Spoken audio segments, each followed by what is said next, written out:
Habang nag-study nga pala ako, meron sa akin gusto makipaglaban. Balat hindi nila alam, iba na ang uso ngayon. Ito nga pala, ito ang tinatawag na Brasilia. Kaya naman tuturuan ko kayo. Ngayong araw nga pala, malapit na ang pasukan. Kaya naman medyo kinakabahan na ako. Kayo ba mga Katon David, ganun din ba kayo? Kinuha ko na nga pala yung tablet. Naglaban nga pala ako ng study sa online. Para naman mawala yung kaba ko. Dito nga pala yung nilapag ko na. Tapos nga pala mag-study ako. Dito nga pala patingin naman ako ng mga picture natin kanina. Dito nga pala medyo nahiya ako. Nagulat nga pala ako kay kuya. Kaya naman lumabas na ako. Pupunta nga pala ako sa Damita. Forma nga pala ako na malupit. Dahil nga pala matagal na rin hindi ko nasusuot ito. Ito nga pala yung favorite ko. Dito nga pala ng paborito niyong pamorma. Lumabas na nga pala ako. Karoon nga pala mga bisita sa labas. Dito nga pala gusto daw na nila makapaglaban ng study. Balit hindi na nga pala uso yun. Kaya naman magpapakita sila ng kanilang study. Uso ba ba yung study ngayon? Hindi na. Hindi na? Medyo lang. Nga patingin yung study mo. Nga patingin ako. Oh? Ay! Sabi nito David, di na uso yung study eh. Ay! Oh, lupit, malupit. Teka, oh, lupit mong study. Sabi hindi na uso yung study ah. Puso pa po yan. Thank Dahil you. si Don David, isa. Manis. Nahiya. Ayun po. Oh. Dito nga pala, request nila mag-study daw ako, kaya naman pinagbigyan ko na. Dito nga pala sa palagay niyo, sinong pinakamagaling sa amin. Papasok na nga pala ako sa loob. Dahil nga pala ang tunay na uso ngayon na ipapakita ko na. Hindi na nga yata uso ang study mga Katon David. Dahil nga pala dami sa akin nagsasabi na meron daw usong sayo ngayon. Bago ang lahat, tatawagin mo na si Papa Tampi. Papa Tampi, Oh. Bakit? may bago na daw sa'yo ah. Ayun na na study ko? Di na daw kasi uso ang study eh. Kaya pala wala nanonood daw yung study ko.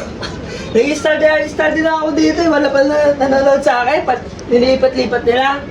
Kaya pala yung lumabang yung study sa akin. Hindi na pala uso ngayon. Ano ba uso ngayon? Brazilian dance. Brazilian dance. Eh paano yun? Turo mo nga ako. So ayan guys. Meron palang bagong uso ngayon. Tinatawag na Brazilian dance. So yun, nag-start ako dito eh, walang makalaban, eh, nilipat-lipat nila. So ayan, papakita tayo ni Don David ko paano ang Brazilian dance. So paano nga ba ang Brazilian dance? Ting, ting, ako nga pala si... Hindi kasi yun. Hindi sige, it sounds mo. Example lang to. Like, ito, example. Guys, papakitaan tayo ni Don David ng Brazilian, guys. Di ba, nung nakarang pasokan, study.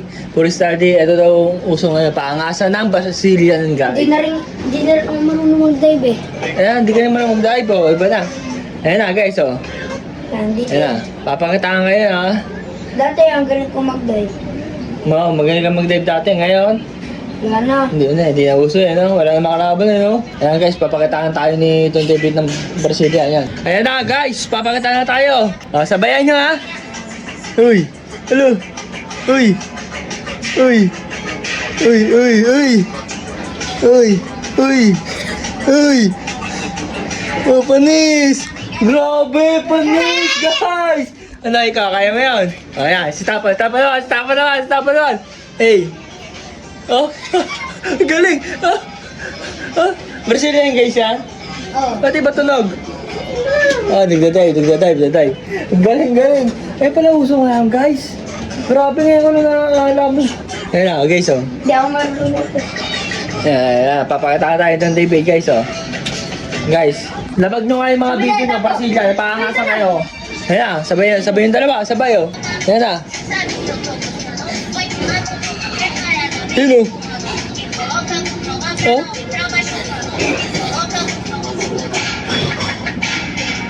Uy!